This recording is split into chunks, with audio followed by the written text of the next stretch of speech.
Welcome back. I am Tyler here with my brother Ryan. Today we are doing the Atlanta Falcons 3-round mock draft. We're going to break down all of their picks and also to some other potential options that they might take at each selection. Before we do that, be sure to like, subscribe, and ring the bell to get notified whenever we release new Falcons mock drafts. We're doing other 7-round and 3-round mock drafts for the Falcons all the way up leading to the NFL draft. So with that being said, Ryan, let's pull up their draft here. So Falcons are picking 8th overall here, and we've got a fun one here. We've got some other different moves. So there's a lot of different options I feel that the Falcons can go in the with their 8th overall pick. I believe this is the only one. This is the first time when I think this is a potential defensive player could come off the board. And I will say, based off the history of Terry Fontenot and then the new head coach, Raheem Morris, coming in, who's a defensive guy, and with some of their cap space as well. But I think they might focus on the free agency again of getting defensive players, and also will address some other defensive needs later on in the draft. Typically, they've used this 8th pick over the past couple of years to get just explosive offensive weapon guys. And I think one thing the Falcons were really lacking last year was a number 2 receiver. And you go and get Rome Odunze, who I think would be a perfect complement then to Drake London and whoever the quarterback's going to be, which we're going to get to here in a second. I think that they're going to be set up for success with Drake London on one side. You got Rome Odunze on the other. You got Kyle Pitts lined up as a tight end. And we're also going to address the slot here shortly as well. You got Bijan and Tyler Algier in the backfield. So that quarterback position, I think, should be set if they go with Rome Odunze here. And it's very possible that he ends up getting there as well. This also is a potential trade-up spot as well. Ryan, what are your overall thoughts seeing this pick? Yeah, I mean, I definitely think you look at some of the other guys that are on the board right now, and there's a lot of different ways the Falcons could go. I also think that this could be a potential trade back spot. Not that they're extremely likely to do it. I just think you look at where they are. I think if one of the tackles falls, a team could be trying to jump the Jets, kind of like Las Vegas did in this scenario here. And the Falcons could be looking to move back in this class, especially after kind of what we have them do with the 2nd overall pick. And for me, I really like Rome Odunze. I think he's a great prospect. I think Drake London, what he really thrived in at USC was kind of that power slot role. And I think in the Atlanta offense, I think if you add Rome Odunze to that offense, it would allow him to have the freedom to kind of move around the formation and kind of do whatever is best for him.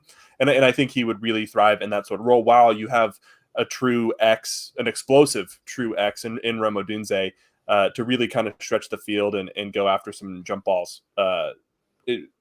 And then, again, Kyle Pitts, Bijan Robinson, this offensive line 2 years ago led the league in rushing. So it's been a really good past few off seasons for the Falcons, and I think Rome Odunze is a really nice cherry on top for trade for Justin Fields. So I'll throw it over to you because you were really excited about this.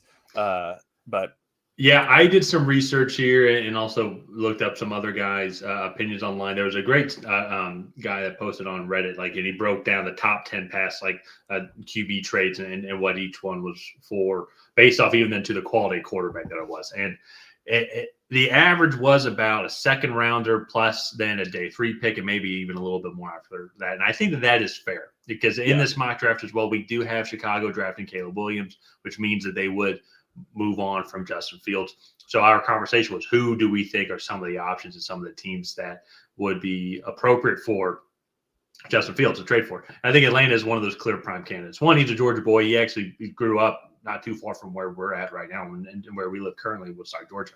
So I think that him coming here, I also think you pair him up then with his elusiveness and his running capabilities. You have Bijan Robinson in the backfield. He has improved tremendously as a passer. Then you pair him up with Kyle Pitts and then Drake London. Now you have Rome Odunze as well. I think that this offense would be significantly more successful here. He's a much more seasoned pro than what I believe Desmond Ridder can become. And so even where Justin Fields is at now, and he still has a lot more room for improvement. I don't think it would be too much to go and trade for him. Also, as well, we do have an extra 3rd also thanks to Jacksonville, potentially another 2nd if they sign Calvin Ridley. So this might be a wash in general, depending if Jacksonville re-signs Calvin Ridley, then we get their 2nd round pick. So I think that would be huge as well. A couple of the other things, if you haven't figured out by now, though, If they don't trade for Justin Fields, you can see on the right here on each of the slides some potential options. You can see the player, the team that picked them, and also what draft pick that was that got picked. Michael Penix Jr., I think, potentially could be one that's here. Bo Nix, I think, got picked by the Raiders about 10 picks later at 52. No, it was the Rams, I believe. The Rams, yes. The Rams at pick 52. Yeah. If this would also be a good spot here as well for edge rusher, I think pairing up Jonah Ellis with his brother, Caden Ellis as well, I think that would be a phenomenal matchup as well. He's really rising up draft boards. He's a guy that you really like. Chris Broswell was also on the board as well. So I think this could be a QB position where we can see one of those spots where that second tier of QBs comes off the board, or if the Falcons don't do that, then they can go edge rusher here. Yeah.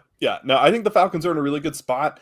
Right now, the biggest hole on that roster is the quarterback spot. So going and getting a guy like Justin Fields, who still has very much improved, still needs a little bit of development, but is like more than a viable starter. Like he is probably a plus starter at this point, and would be up there with Baker for the best quarterback in the division already. Yeah. Oh. Yeah. After the way Baker ended the season, I don't want to say, oh, yeah, but his ceiling is definitely higher than Baker's. Like when both guys are playing at 100%, Justin Fields is much better. Ironically, then, too, talking about first-round quarterbacks that were traded, Baker Mayfield got traded just for a fifth. So now, of course, I think that was more poor decision on the Cleveland Browns. So that's where I think it's really unknown on what draft capital the Bears should expect for Justin Fields, and so even I think the Sam Darnold trade as well, when they traded him to, I believe it was the Panthers, it was about a second and then a day 3 pick also. So I think that's what would be kind of comparable here for them. So it'll be interesting here. I think one thing as well, too, moving on to the next pick, we're going to add another weapon as well so their first pick in the third round here. We were going back and forth really on some of the players, on some of the picks, and knowing though, like just the philosophy from Terry Fontenot, and then I think that they're just going to try and get best player available. And we went through kind of who was available and didn't really feel like that the team needs were there. And some of the players and that you can see here that were taken before the Falcons picked and then after as well. Really would have loved Roman Wilson, to be completely honest. Imagine him in the slot. But we went with Ricky Pearsall, the receiver from Florida. I think he'd be a great slot receiver as well. And kind of going to what you were saying earlier with Roma Dunze, you can move him around a lot. And I feel like with Ricky Pearsall, you can also move him around a lot as well. Creates for a much more versatile type offense. And when I look at this offense now, then you have Justin Fields in this system. Extremely explosive and quick. I mean, defense has got to be able to stretch the field and cover north, south, and east, west. Yeah. I mean, that's my big thing with Ricky Pearsall is just, all right, you want to line him up as an X, that's fine. You want to line him up in the slot, that's fine. Z, that's fine. Line him up as a H-back for all it matters. He's just a good football player. See ball, get ball. Doesn't have a lot of drops. Has some ridiculous highlight reel catches on his resume. Just a really good football player. Mm-hmm. So yeah, I also think as well too then with this pick, because then they're picking 5 picks later. And we ended up going with corner for them here. Ended up going with Kyrie Jackson out of Oregon. And so I like this pick also. So that's why we thought they'd go with another receiver here, another guy that you mentioned has a lot of highlight reel catches, because we know they're picking a couple picks later. With Kyrie Jackson, he's a bigger corner. And Jeff Okuda's looking like he's going to hit free agency. He is in free agency. Looks like he's not going to come back. Mike Hughes and D. Alford were the nickelbacks last year. And I think if you get Kyrie here, Clark Phillips, the third, CP3, I really liked him a lot. Thought he had a great rookie season. I think he's a little bit on the smaller side to be an outside corner, so if you can kick him into nickel. But there's that versatility there still, though. I think if you get that bigger corner, Kyrie, that's where I kind of like this pick also. I think some other picks, if they wanted to address the defensive tackle position, Mekhi Wingo, I think would be a really good one. Or a sneaky one also to address that center position if they want to go with Cedric Von Pron out of Georgia as well. I think with Drew Dahlman, that was an injury position that was a position that was injured for most of the season this year. Matt Hennessy didn't even play. So I think that could be a sneaky pick here also. Yeah. Kyrie Jackson, 6'3", 205, I believe. Good athlete. If he doesn't make it at outside corner, most likely will kick in to be a strong safety just with his size.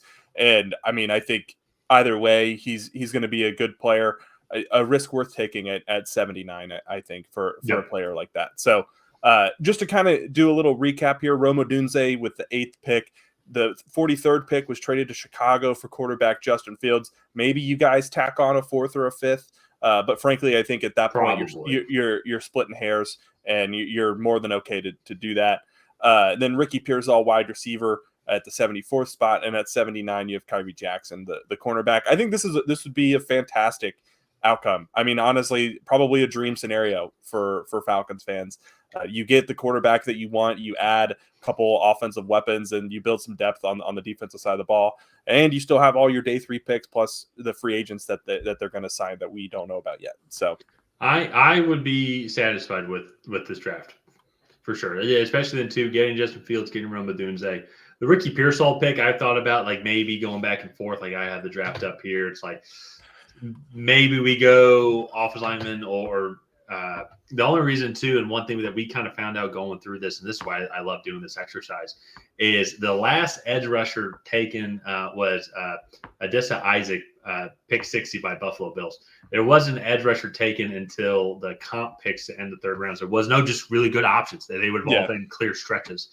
So that's where I would have loved to take an edge rusher there in the 70s, but there's nobody really that we felt that we felt that they were better players. So I'm very curious to kind of see what the Falcons' approach to this is, and also curious to see what your guys' thoughts are on this draft. Yeah, no, I think it's a really interesting one. I think a lot of fans and just football people in general are projecting Justin Fields to be traded to the Falcons, and so I think it's an interesting spot that both teams are in. So let's go ahead and wrap up this 3-round mock draft here. If you guys have not already, please go ahead and like and subscribe. Leave a comment down below on what you thought of this Atlanta Falcons 3-round mock. Did you like it? Did you hate it? What would you do differently? Let us know down below. And other than that, we will see you guys